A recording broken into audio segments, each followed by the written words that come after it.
Right. Welcome back to Suitcase, Disc by Disc, hosted by the Tin Can Laughter. I'm Ben, I'm Dan. and today we're talking about Suitcase Do, Disc 3.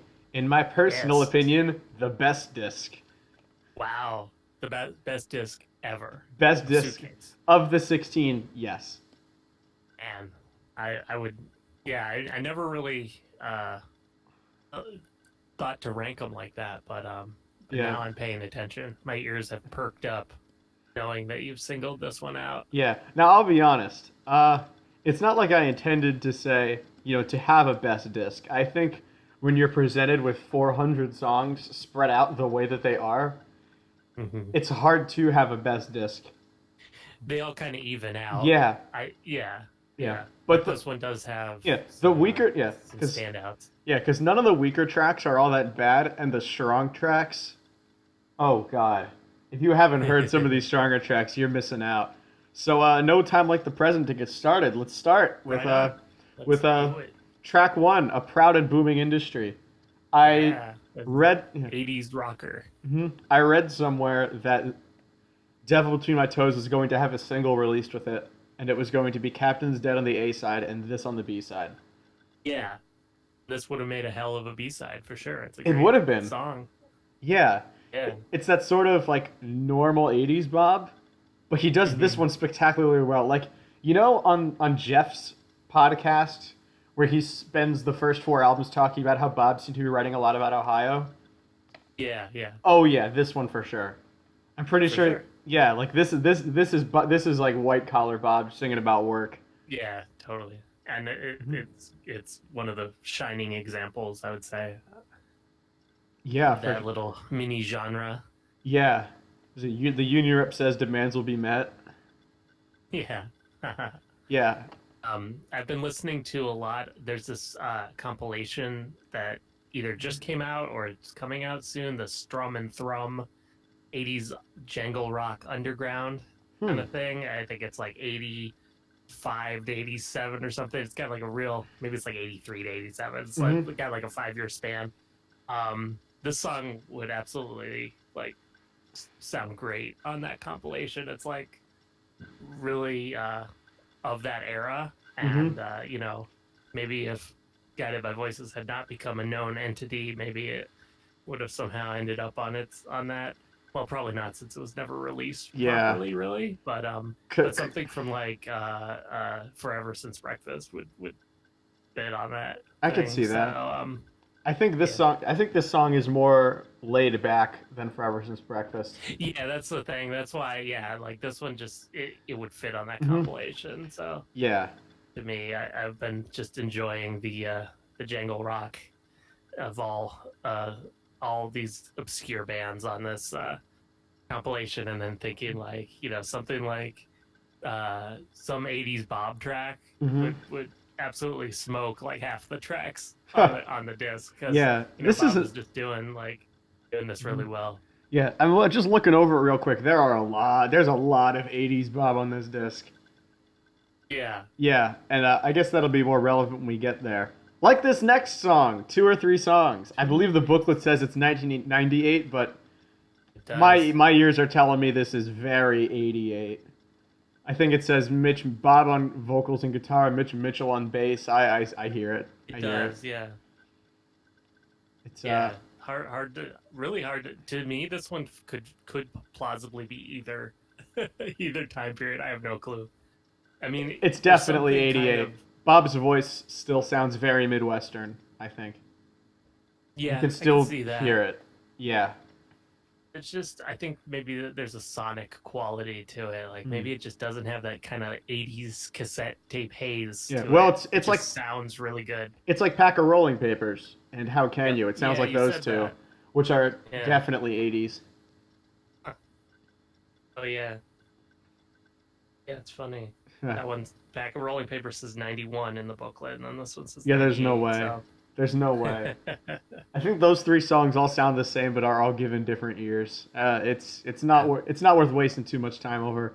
It sounds like that's true. some rare meta commentary from Bob. Yeah, yeah, it's really interesting because on Hmm. one hand the subject matter sounds really off the cuff, like as if he was literally Mm-hmm. just sitting there writing a couple songs and then writing a song about that. Mm-hmm.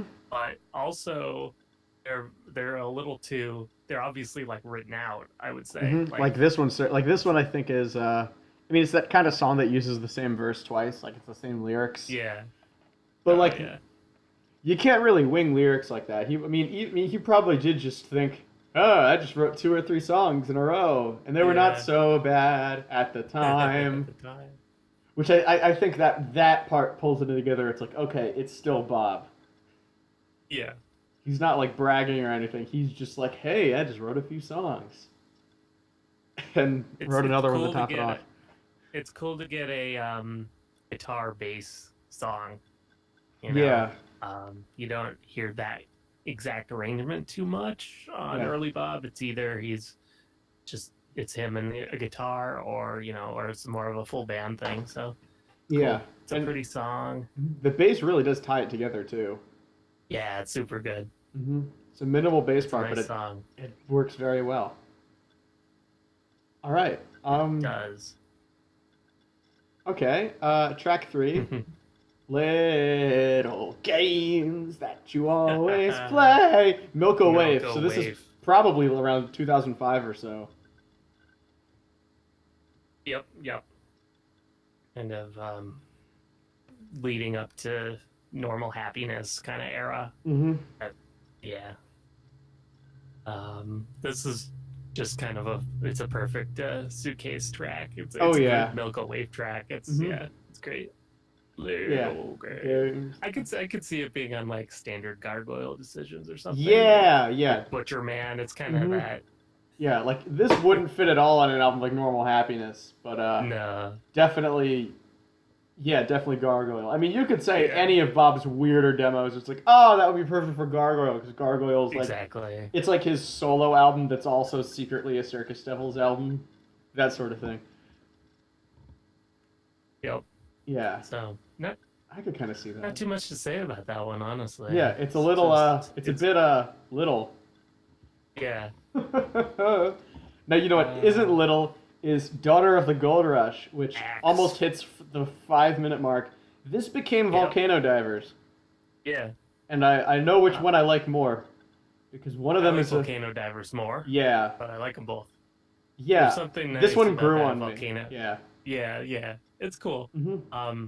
Kind of a heavier take on that 80s And Bob sound. yeah, So, and it's got a Wilbur solo. Can't go wrong with a oh Wilbur yeah. solo. Yep, that's true. You can. It is like a written rule that you can never go wrong if a song has a solo from Steve Wilbur. Yeah. Steve Wilbur is like he was like the Doug Gillard before Gillard was in the picture. Yeah. But very unheralded in the Yeah. annals of GBV Because lore. he disappeared after 1993. Exactly. I think Because he was never even really in the band. He was just Yeah. the guy who owned the studio in his Yeah. garage. And I think was it. I've decided this isn't a tangent, by the way, because it's about this song. Didn't Cartwright find his house or something? yeah, I think Like I swear I've we seen a picture. managed to locate the original, the address where his studio was. Yeah, Yeah. we visited it. I guess it would have been weird to knock at that point.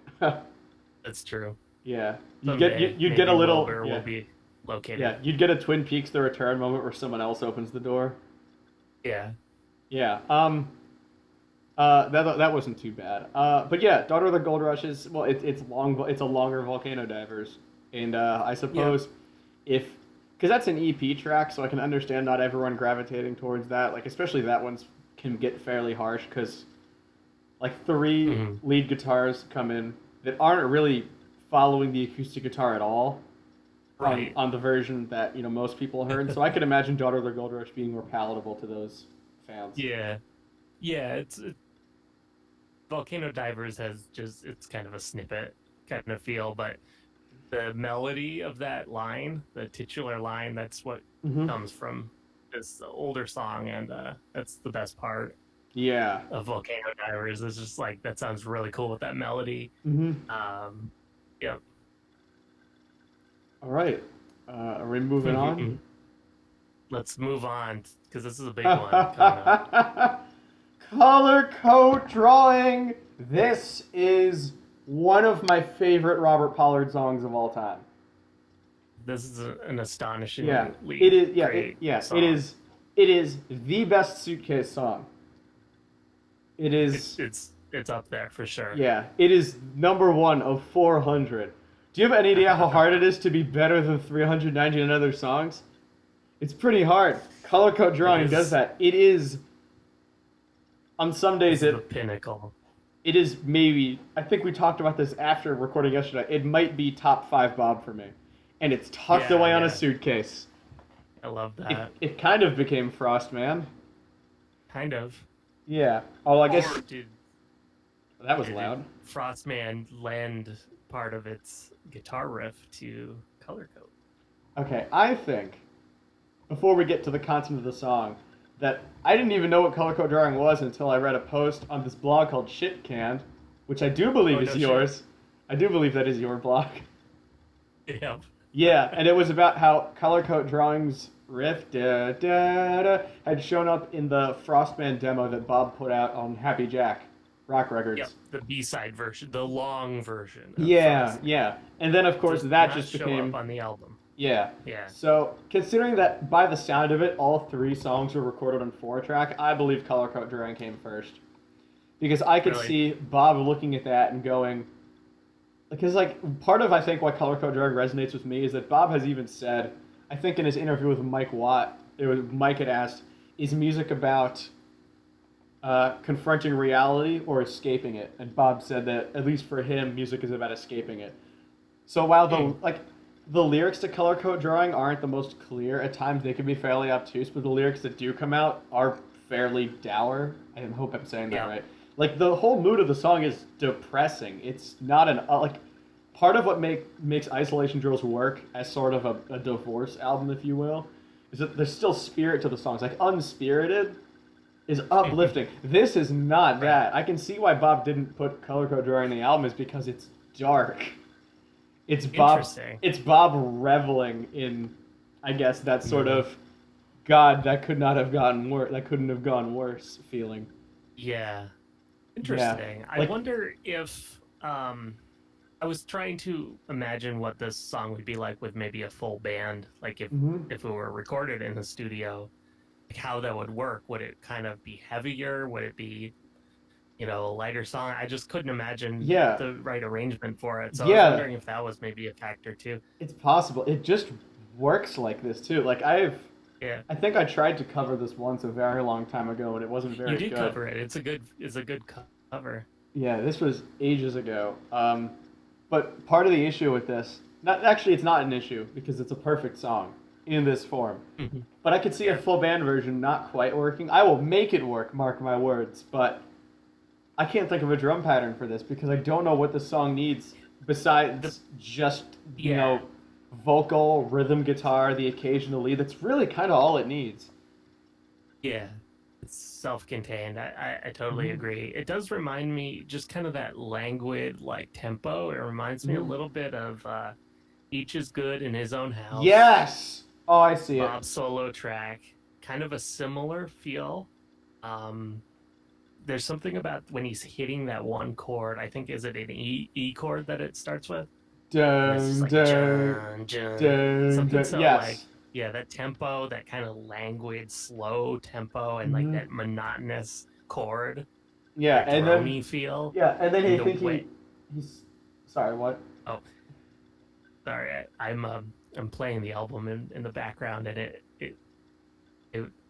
went to the next track where there's like all this conversation going on. And Oh, it just- learn it. That'll be a fun one. But Yeah, we're sticking Yeah. to sad depressed. We're sticking to Sebadoh Bob. Actually, I think he. Now I have to hope he doesn't watch this one. I don't think he will, but wow, that's a bold thing to say. But that's how it feels. That's how it feels. It feels like Bob really opening up. Not that I'm gonna say, oh, Bob hides his emotions. He can do whatever the fuck he wants.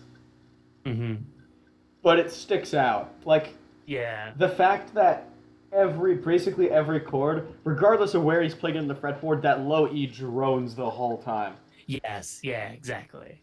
Yeah, And it makes the the song feel a chord lot changes- darker, I think. yeah, to me, from like a musical level, where the chord changes are so deliberate and the melody is so kind of um I don't.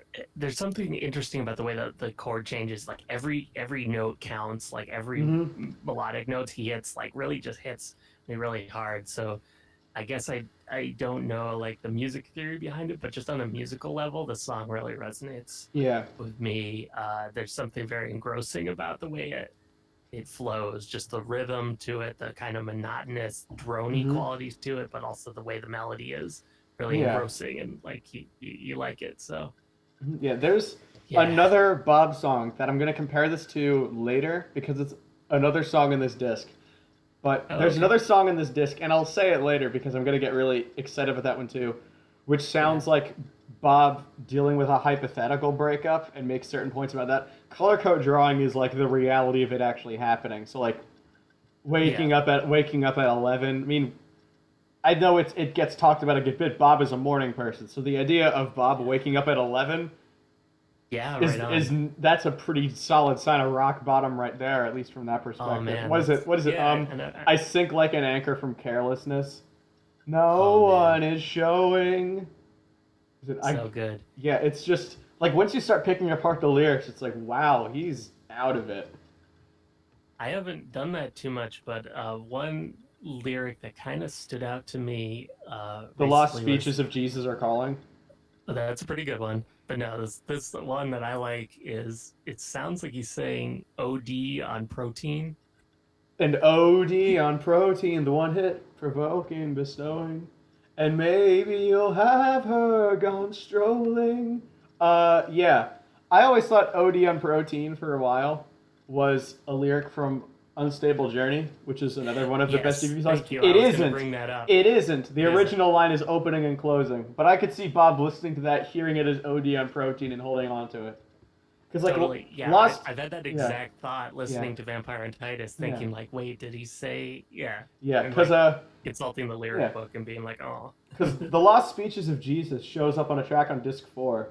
I'm also noticing we've probably talked about the song for a very long time, but because it is one of the best songs Bob's ever written, it's Yeah. all cool. We could It's do a all whole cool. podcast Yeah, I knew about this this would be a song. long episode because there's so many hits. Uh, I don't know what else to say about color coat drawing. I'm at a bit I of a don't know. loss now because it's just Yeah, I mean, how do you talk I about will that which is perfect? exactly. It's perfect. I hope it comes back someday Oh, I in need some it to. form. Hey, I'll do it. Yeah. Well, the even as a overdubbed version might be cool. Like, because Ooh, like this Psycho recording is style. perfect, but yeah, yeah, Ooh, I could see that. Like yeah, Doug adding a few extra, like Doug adding, two extra guitars, maybe a yeah. thunder bass from Mark, Yep. Kevin just pounding on toms. This song might not even need a snare. Like every time, like I think about Yeah. the song a lot, and it's like I think part of why it would have been a weird fit on Isolation Drills in the context of knowing it as it is now, is that whenever I think about this, there's no cymbals. This is a very tom heavy song Yep. in my Yeah. mind. Like this Reminds me of song, something like "Beat Your Wings" or something like that. yeah, I can see that. Yeah, it does feel like that. Yeah. Listen, Color code drawing. yeah. All right, listeners at home, you've probably now spent, let's say, 6 to 7 minutes listening to us talk about one song. We have a few. No, actually, we're going to spend a while talking about another one. So let's take a breather, and we'll talk about one of the more lighthearted moments in this, "Learning to Burn." Yeah. The song itself is actually also similarly kind of dark, but that's more just like it sounds like Bob recorded it in the middle of the night. I think this song is on Suitcase because of its first part, though. Yeah. I believe in Cutter's book, that recording is actually Bob in the classroom. So it is the Yep. one audio recording of Robert Pollard, Lincoln Elementary fourth grade teacher. I guess that Yeah. was then. I don't remember. I don't know where he was when he recorded that. Yeah. You hear him talking about a unicorn. Mm-hmm. Yeah, I guess I always thought that was like Bob at home because he would have had young kids at the time. I think. I don't I, know. It sounds I like a don't. classroom. Yeah, I mean, once I listened to it again, it did sound a little more like a classroom. But Eh. the song itself is pretty nice. A while back when we talked about trying to make it work again, I got it confused with this. Oh, right. They're very similar. Yeah, A little bit of guitar harmonics in this one. yeah, which Bob doesn't really write with. So Yeah, that's a nice surprise. yeah. Yeah. Just Um. kind of a sketch Mhm. more than anything. Yeah. Um. Next up, one of the funny things about Suitcase 2 is that it revealed that the Howling Wolf Orchestra, a one-off project that revealed some of Bob's weirdest songs ever, had outtakes, and they're Yep. both here. The first one is here right now, and it's called A Minute Before the Evil Street, and it is all the lyrics to Wire Greyhounds, which Yep. opened Universal Truths and Cycles. Yeah. And So I think, obviously, I think what the nature of this project was just kind of a little bit of improvising and messing around in the studio. So, hmm and I know that Universal Truths and Cycles was a lyrics first album. So hmm. I've had poems and things like that written. So I will admit I I did can not know sort of that. picture.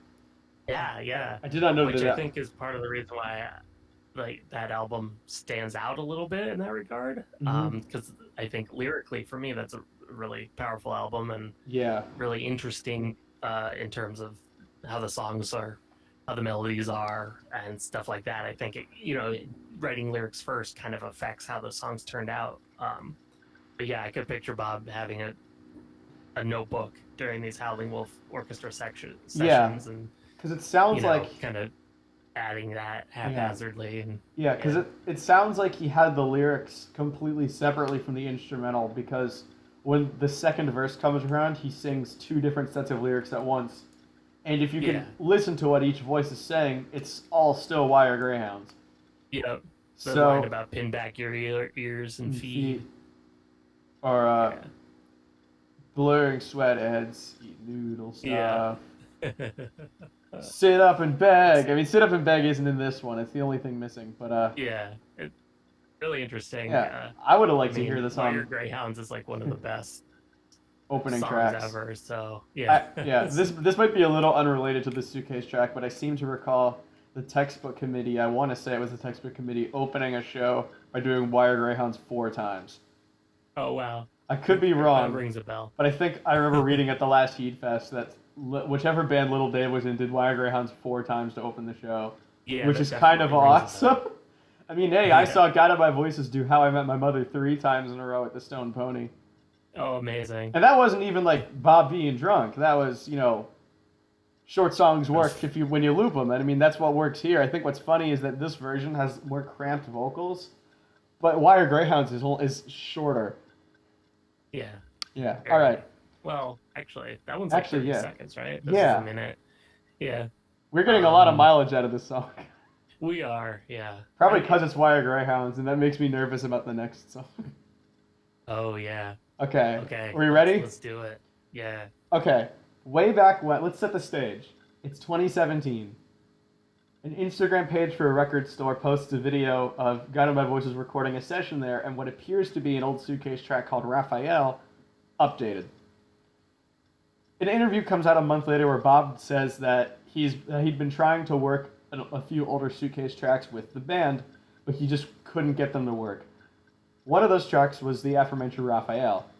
The other was this track, I'd Choose You. And it's worth mentioning that Bob had tried to make this work with the band because in 2019, the lead single from the last album of the year, Sweating the Plague, was a track called Heavy Like the World, which is a juiced up I'd Choose You. And it is one of Bob's. Yeah. Heavy Like the World is one of Bob's best songs. Totally.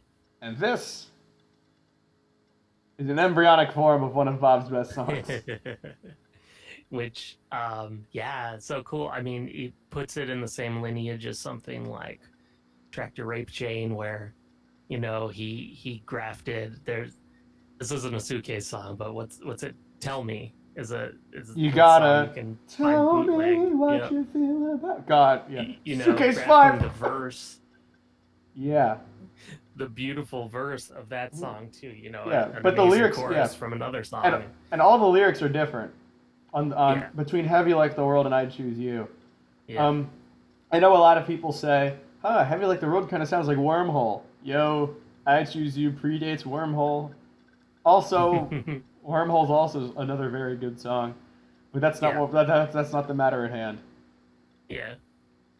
Um, so yeah, great collision of old and new. I'm kind of assuming that so there The is a part to Heavy Like the World that's It's not in new, I Choose You, and kind of it's the the chorus best, and part, it's the and best part of the song. I think, yeah, yeah, it's I great, but think the like bridge is they new. I think the bridge is new yeah, because I've never heard so they Bob sing really another like song with enhance that each part. other. Yeah, Um, that collision of old and new, that perfect riff and melody beamed in from the 80s with oh yeah, all the lessons and band and everything that has that Bob's accumulated along the way. So it's oh just a yeah. nice coming around to Hmm. create this great track. So Yeah, I would have never singled out "I'd Choose You" as something that would be right for a remake, but I mean it totally that is. I I mean mean it's just that's how Bob thinks. It's never what you expect. Well, except Bunko exactly Man, yeah that was kind of expected, but besides that, yeah it's Bob coming out of nowhere. Yeah, I'm actually noticing it now. There are quite a few songs here that got turned into other songs. I guess not a ton actually, but there's a bunch coming up. But yeah. not this next one. This next one is called "You're Killing Me."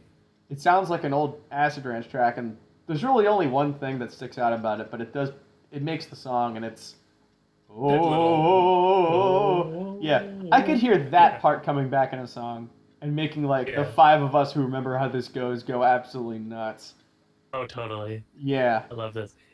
This is attributed to Wavo, and there's another Wavo track on this disc too. So yeah. I'm a fan. It says 1980, so that I sounds about believe right. that. Just I could believe that. early Bob song. Yeah. The Bob's. the rhythm. Oh, go on. What were you I was gonna just gonna say? say it's.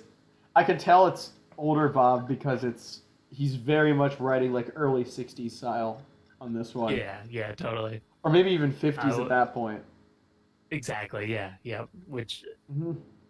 also holds true for the other Wavo track on here that we'll get to a little later. So Yeah. kind of got that early rock and roll maybe style or Yeah. earlier. But yeah, I was gonna say I like the rhythm guitar on the song a lot. Hmm. It's a little tricky, at least the way his phrasing is with the playing. So kind of neat, Hmm. kind of a cool switch. But yeah, this is a great song. You're killing me. Oh, Whoa. Whoa. Whoa. Whoa. yeah. All right. We have another '80s track. Man, there's a string of '80s songs here. The next one is credited to Okay. Electrica Rue, and its old friend, which sounds like could have been the same session as something like Cody's Antler or Why Did You Land? Or Uh, the early version Smothered of in Hugs. "Smothered in Hugs." Yeah. Yeah, but this has '80s vocals on it, so this was all Totally. recorded then. I swear, I have heard Bob use the melody near the end when he goes, "Oh man." I swear he's used that since. I do not remember when, Oh man, I wonder. but it sounds like something he's done since. Yeah. Because this is a good Well, tune. I don't know it if is. this. Yeah, it's not quite like "I Choose You" where I could really understand it being remade at any point because it already works. It's an atmospheric kind of song for Yeah. Bob. Uh huh. It has a very depressive kind of mood to it. Yeah. It's got that sort of very dark bass going for it. Oh yeah, yeah. The bass is great. The drum machine just hitting the kick. Ba, ba, ba. And that's tying the song together. Yeah, it's an Yeah, ominous true. one. It is. That could have probably fit on one of the '90s EPs. Maybe Static Airplane Jive. I don't know. That's where I pictured this one Yeah. going. That or nah, who am I kidding? Get out of my stations. All the darker stuff goes there.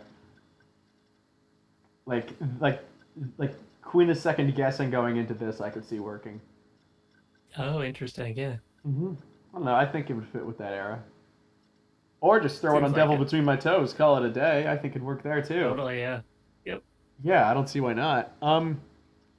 Speaking of tracks from that era, She Don't Shit, No Golden Bricks for Me actually did end up on one of those albums because this became Trampoline. Yep. Trampoline is a lot better. It's an underrated track. Yeah, that's a cool one. Yeah, but it's nice to hear what get an idea for where it started as a song called "She Don't Shit No Golden Bricks for Me." I mean, everyone has to start somewhere. Exactly. I'm just checking the booklet here to see when this one is dated. 87, it's saying, which would basically mean like Yeah, pretty contemporary with when the mhm. full version was recorded. Yeah. I mean, it's Kind of like '80s. just a demo. Yeah, Yeah. it's '80s. That's what matters. It's definitely '80s. Yo.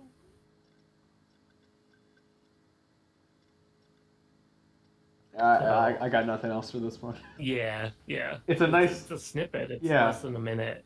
yeah. You know what else is less than a minute? I have a hard heart.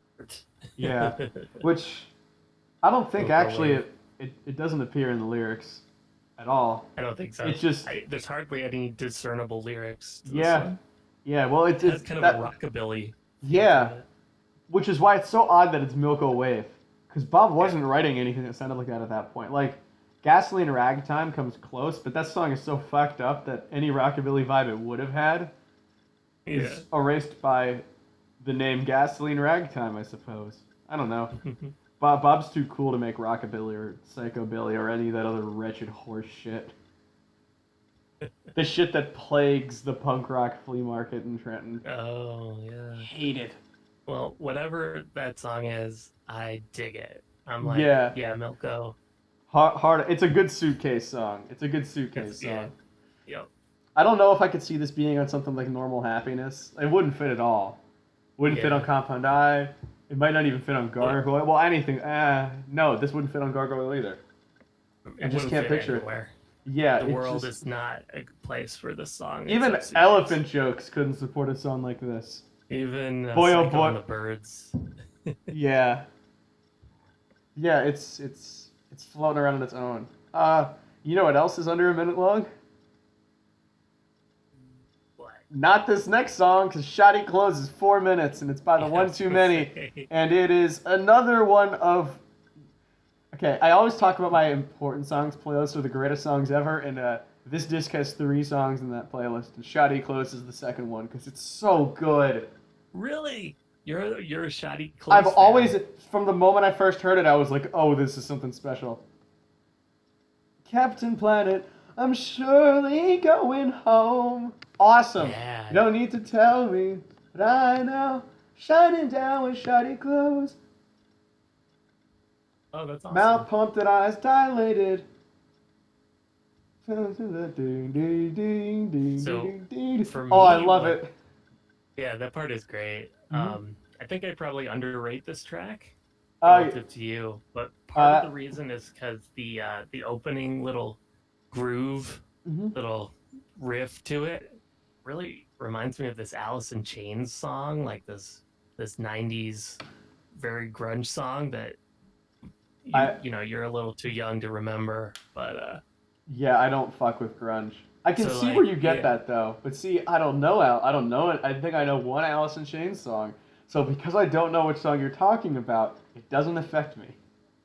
exactly, I yeah. am immune So to I your have butt rock to comparisons. yeah, and nothing against Alice in Chains either. They have plenty of songs I like, but I think probably when I first heard the song, just that aspect of it was too distracting, and so maybe part of me is just like, oh, this is Bob doing like some weird proto grunge thing. But once you get past that part and it goes into Hmm. the other section, it's very different. It opens up, It's a little more, singing, yeah. yeah. And then by the end, he's shouting. Wow! Oh wow, that was horrible. Oh my god. But Bob wails by the end of this one. Shoddy clothes. It kind of sounds like that, but That's better, right. but a lot better. Bad weather, right? Yeah. Bad, bad, bad, bad weather. It's it's so good. Shotty Close is so good.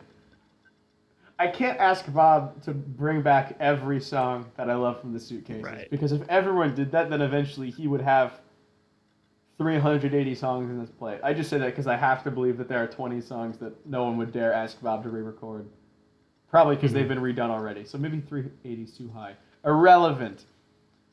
But what is relevant is, regardless of the chances of Bob remaking this, fairly low, he should do it anyway because it's a great song and more people deserve to hear it.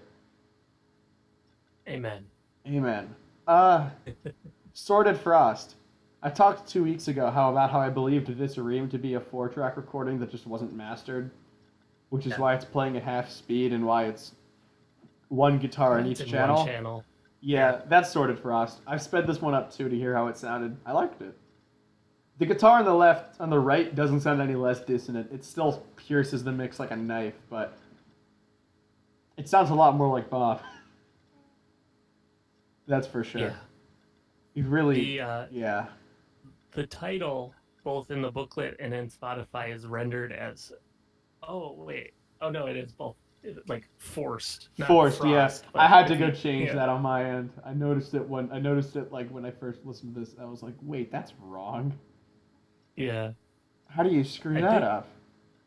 I think it might be intentional because I'm pretty sure it's on the back of the book too, Are you or the back of serious? the suitcase thing. So I don't No know. way. No way. I'm pretty sure. All right, field researcher Ben Spazuko. I have to make sure that I'm not losing my goddamn mind. Which is funny I because need you were to. saying frost, I which have makes to sense. believe it's Frost. I'm But not. what if it's supposed to be No! forest? Oh my god! No! What the hell? Well, what the hell does Sordid Forest mean? Ordered forest. Oh my man. god!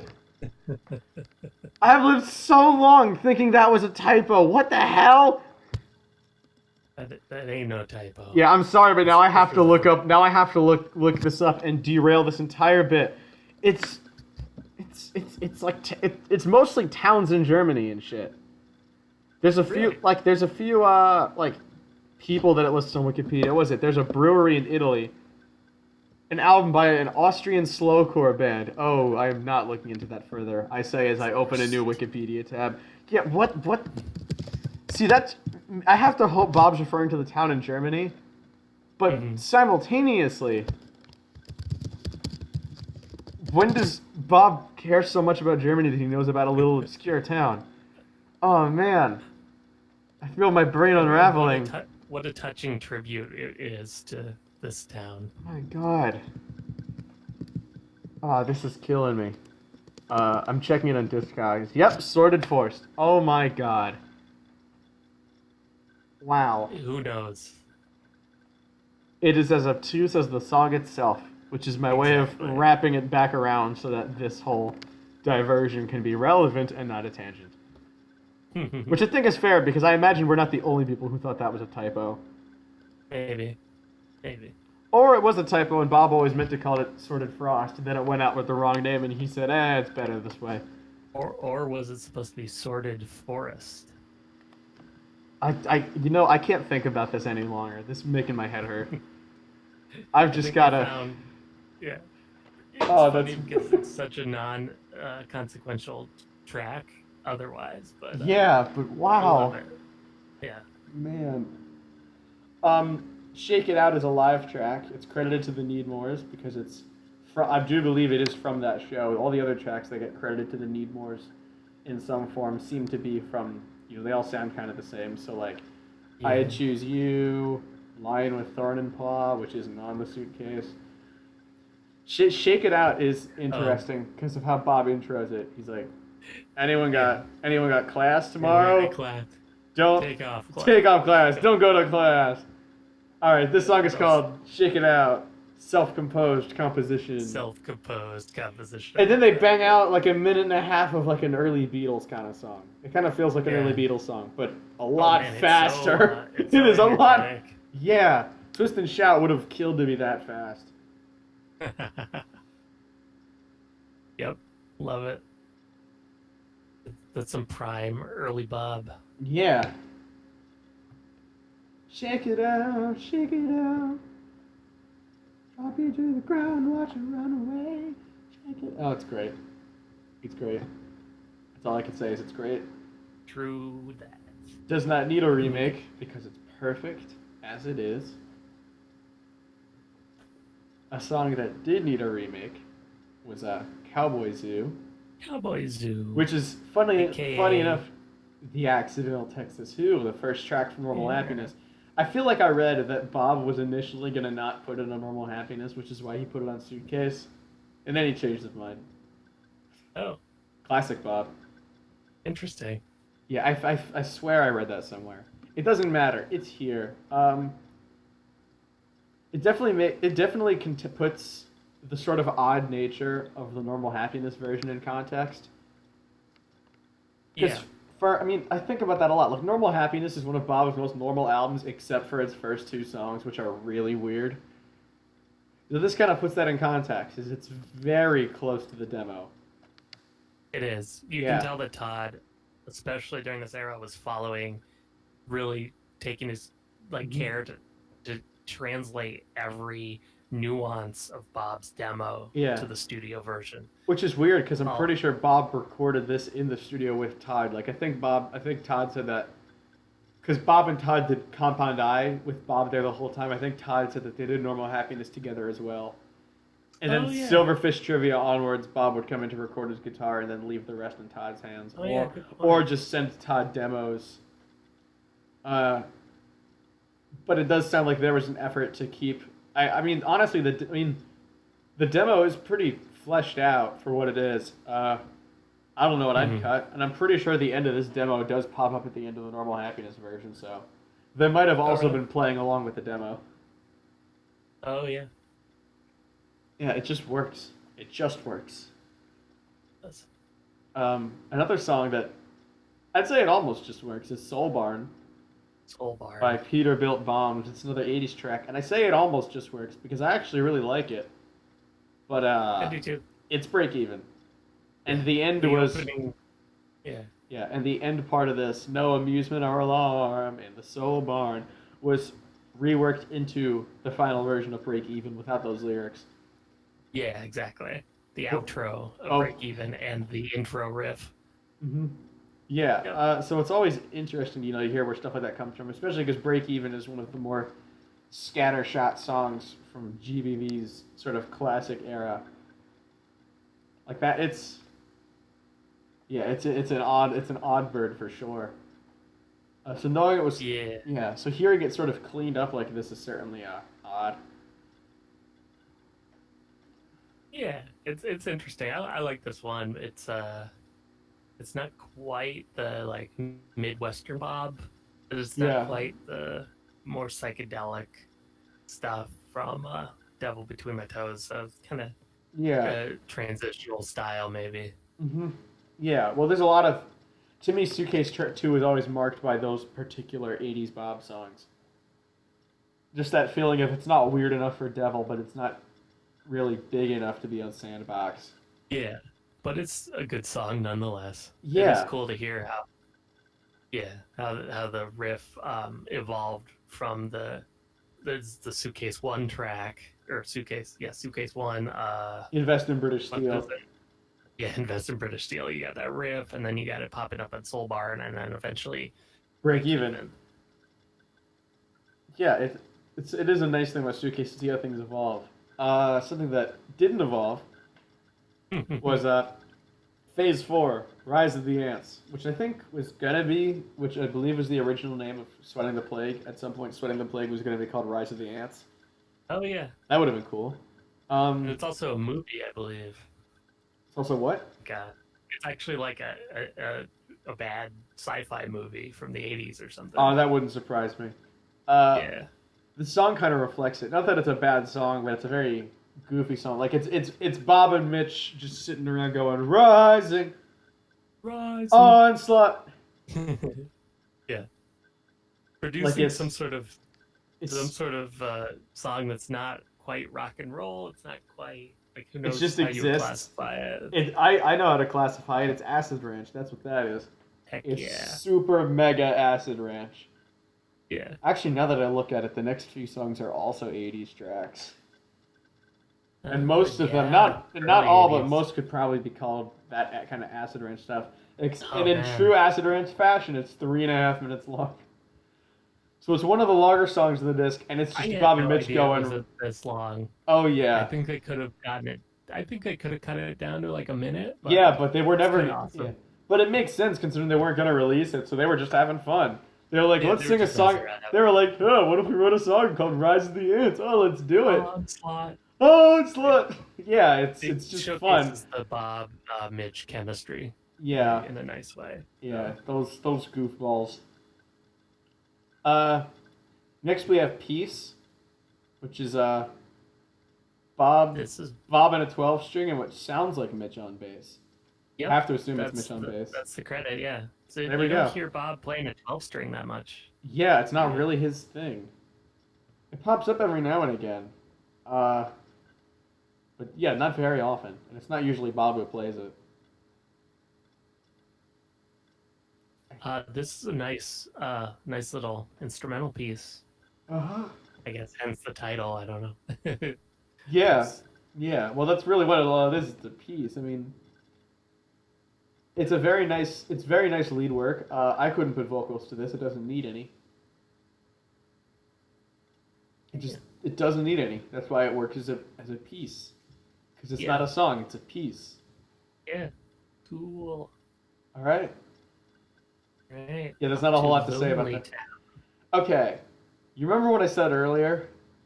That color code drawing was like a version of another song Bob had written, but with the understanding that it Oh, had actually happened. Lonely Town sounds like a breakup song, but I mean it's not because yeah. it's late '80s. We know Bob's marriage was doing pretty well at that point. I think. I don't really Maybe. know. It's not my place to discuss that. Um, but Lonely Town is sort of the cans on the what was it? But it's interesting because listening to it and really paying attention to the lyrics is almost like Bob. It sounds like someone trying to rationalize how far they've fallen after a breakup. But the line Hmm. that sticks out to me is it cans on the floor? And then there was something in the middle, but it was like what was it? I have to rack my brain for this one. It was like I guess I drank a lot when you were here, Yep. but it's Yep. Yep. not the same, and that sticks out a lot. Or like Oh, you're right. yeah, yeah. Was it this town is a Yeah. lonely place when the sun goes down. It's I would have never thought to compare this to Color Coat Drawing, but that makes a lot of sense. yeah, I think it. and it's like and can't get up when the alarm goes off, and I cry for Mhm. you. Like this is what Glenn Campbell should have covered. Oh man, It's can you just like imagine that this, would have been great. yeah. This is like country Bob, but instead of country, it's just it's jangle. It's a jangly song. Yeah, jangly melodic song. Yeah, that just happens to be very sad.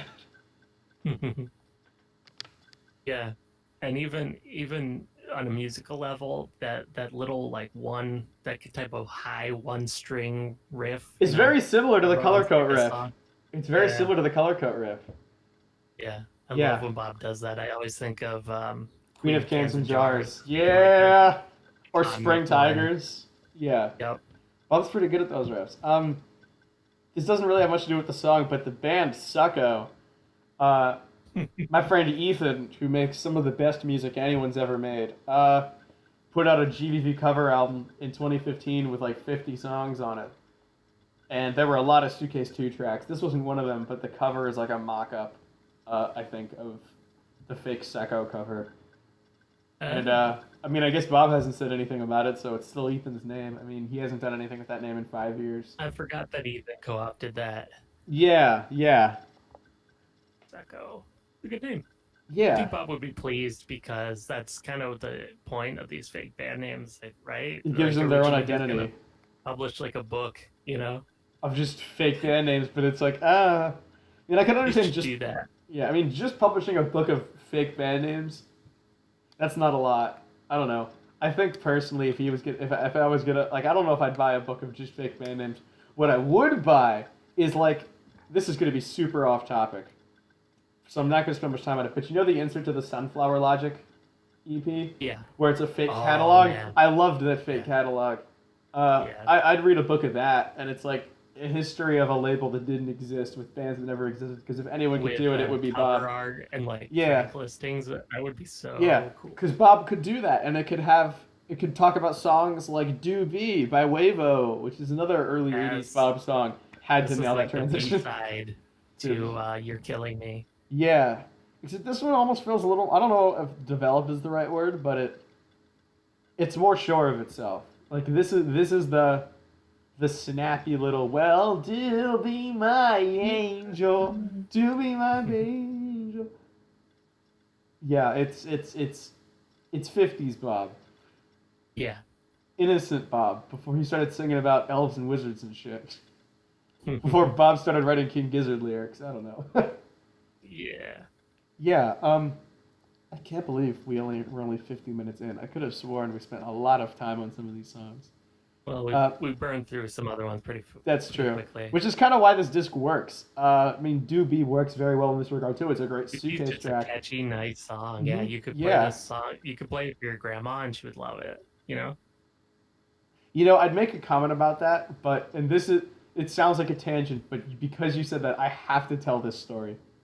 I think it's a good story, and I've decided it's relevant because fuck you. I got a text from my grandma the other day because my grandma, born 1948, she was a big fan of early Beatles, but I'll put it simply, life took a different turn in '66. So like Revolver onward, she didn't really know when they came out. Yeah, without divulging into further detail. So I got a text the other day of grandma like, "What's punk?" I think I want to understand punk because I think grandma knew who Iggy Pop was, and that was about it. So I had to think, well, what does my grandma like? Early Beatles and Sinatra. Okay, what's punk that sounds like that? Fuck off. So I think I sent her. I think I was like, well, there's a band I like called Wire. They have an album called Chairs Missing. It's not really a punk album, but it's connected to it. And there's some mellower tracks on there. So I was like, I don't know, try Outdoor Miner. You might like that one. Yep. She might have actually liked that one. Oh wow. Outdoor Miner's like proto Bob because Bob didn't write it, but I mean it's. Well, who are we kidding? Bob fucking loves Outdoor Miner. I think you should probably text your grandma and explain to her that that's like post-punk kind of territory. This was a while ago, and I think I said at the time, it's like, if you're looking for straight up punk, I don't think you'll like any of it. I think I sent one replacement song, and that was that. I want to kick myself for going on another tangent in what was supposed to be the best episode, but honestly, it's such a good story that I don't regret saying it. That's a great story. Yeah. Speaking of not easy listening Bob, but like fairly catchy, accessible Bob, who am I kidding? We're talking about Boston Spaceships. It sounds like the tracks that would come to be known as the Fun Punk 5. Yep. But they don't suck. This one doesn't. Yeah. This one just it's like lower key groovy Bob with tremolo vocals. Just a jam. Mm-hmm. Yeah. It's by Academy of. I'm sorry. All Bob is credited as vocals, so it sounds like they're practicing or something. The bands came up with a groove. Bob, Jimmy, Toby, and Mitch, I think it is. Yep. That line, those four did a lot in the early '90s. I'm pretty sure that's the group that wrote "Some Drilling Implied" and "Unleashed," among other things. Yes. Yeah. Yeah. Also, the name Academy of Crow's Feet is a name Bob has used before. Except before he used it on Good for a Few Laughs. And here, he used it on a good song. Yeah, that sounded kind of snarkier than I thought it would in my head. I'm sorry. But Boston Spaceships is a good instrumental. I mean, I feel wrong calling it instrumental, but you tell me what those words are. You can't. Yeah, it basically is. Yeah. It's pretty good for that, though. What do we have next? We have Scott Joy, Drugs and Eggs. Yeah. I covered this one once, too. One. Yeah, This one goes way back to 1923, according to the book. So. Oh, I always forget about that because I don't own this. Yeah, I think it was recorded on, it's a crumbling old acetate. Yeah. No. Did recording exist in 1923? Yeah. I feel stupid. Oh, yeah, actually, yeah. Who am I? Did I actually? Man, I'm not well versed in that era of music Mm. because, uh, The early stuff. You gotta yeah, go check out the. yeah, yo, yeah. I was gonna make a joke about how I Am the Walrus is secretly from the 20s, but man, that joke was not gonna land. Yeah, I mean, I don't think it's called Drugs and Eggs. This wasn't written in the 20s. Actually, given Yeah, that yeah. era, it could have been. That was Prohibition, right? I think so. It could have been, but it wasn't. I think it's safe to say it wasn't. But it is a nice song. It's a nice song. It's a very nice song. Like curdled milk, Got a just lot of. drugs and eggs, just nothing new. Oh man, yeah. No It's hairs an out of acoustic, place. and it's Find got that kind of whiskey guitar and solo melody. chocolate. Bob sings.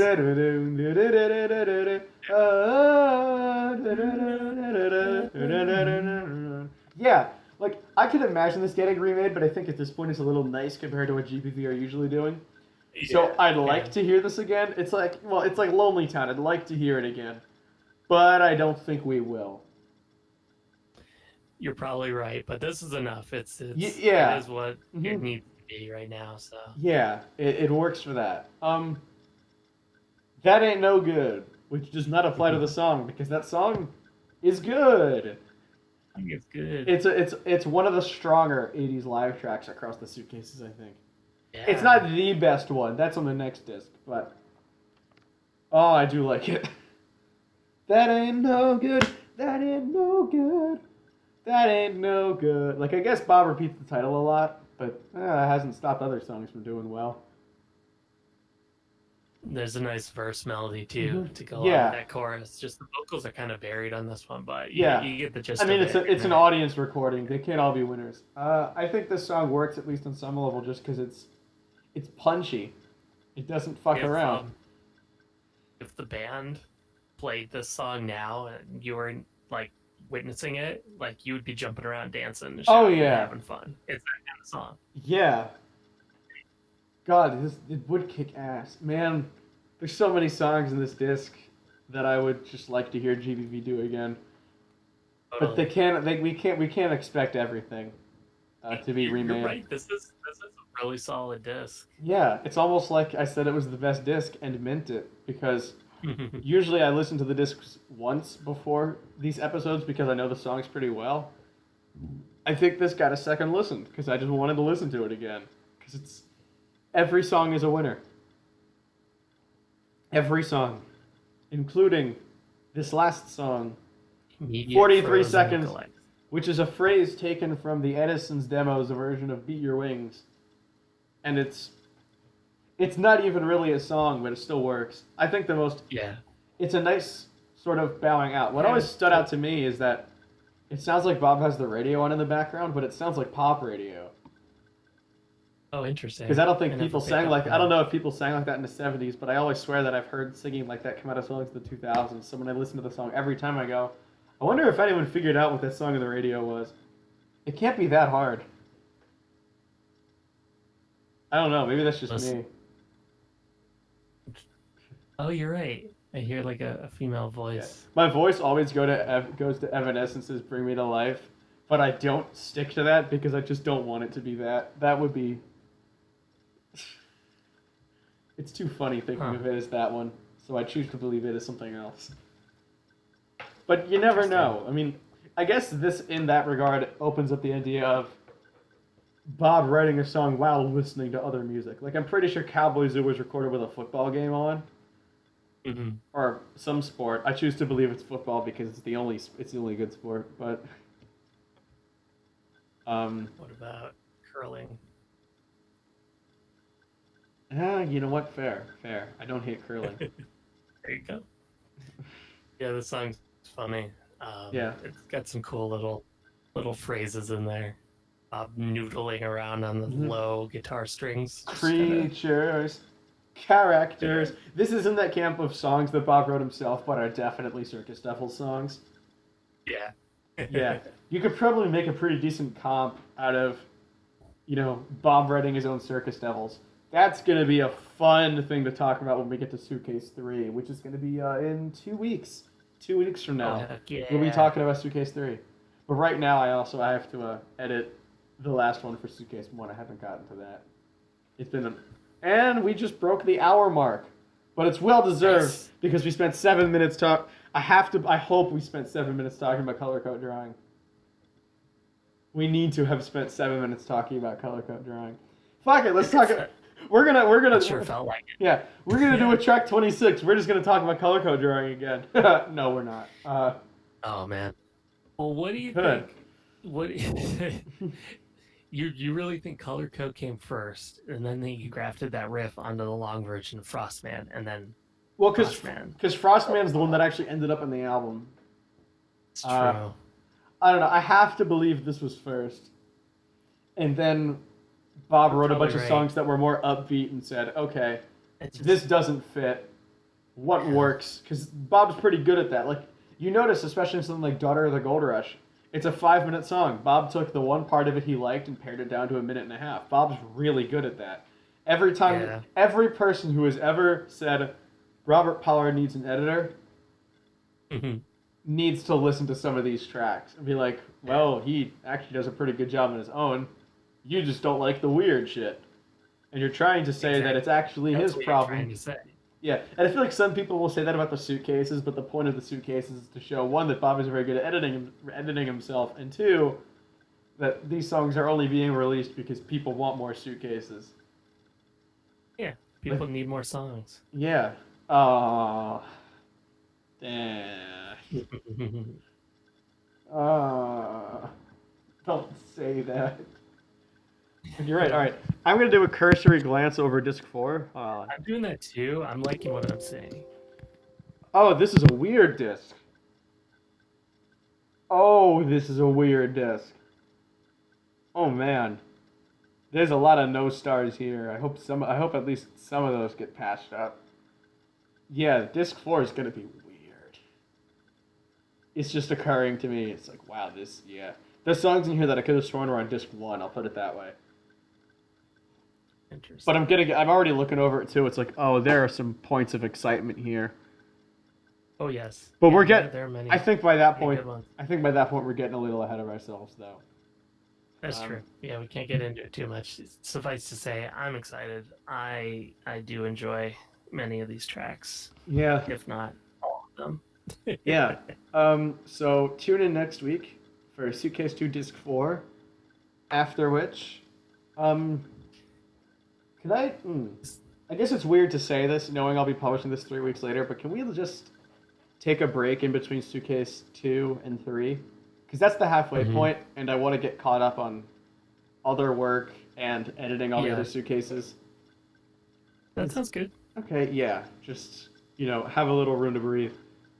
Yeah, Um, because I am looking forward to finishing up Suitcase 2 because I feel like the first two suitcases and then 3 and 4 are like points of contention amongst some because usually like on the old Facebook group, people it's like rank the suitcases, and most of the lists would be 1, 2, 4, 3 in some regard. oh really? That's usually the list I saw. It's not how I feel. Listening to this has made me absolutely believe 2 is better than 1. But I always felt that mhm. myself. I think just has higher highs. Like James Wright's great. Never gonna deny that. But Suitcase One Disc One is like a greatest hits on its own, so it's unfair there. But I think Yeah, Suitcase Two takes more risks with the song selection and makes it more rewarding as a result. There's nothing super out there on Suitcase One except for Gift. Whereas this will be like, here's Milk a Waif. Fuck you. You're gonna listen to it exactly. anyway. And Suitcase Two has that advantage of having that 5 more additional years to pull from. Yeah, for sure. Yeah, absolutely. I mean that's an advantage every suitcase has. It gains more material to pull from. Bob finds more tapes, Yep. or Bob feels comfortable putting something else out there into the world. Because once you've released several of these, it's like okay, clearly people will kind of listen to anything. Not that Yeah. Bob uses this to give people crap, although I do believe that my important Sonics playlist is pretty low on tracks from 3 and 4, so I do hope that changes. Um, But I don't know. Suitcase is great. Yeah. If you don't like it, don't buy it. Fuck you. Fuck you. That's the moral of the story. Is fuck you. Uh, we should probably at least end the podcast here. Oh, okay. If you're still listening, what the hell? Tune in. What the hell? Tune in Yeah, next week. thanks. Tune in next week. Where we'll talk about the last disc of Suitcase 2. Mm-hmm. All right. The thrilling conclusion. The electrifying conclusion. So until then, take care, everyone. Take it easy.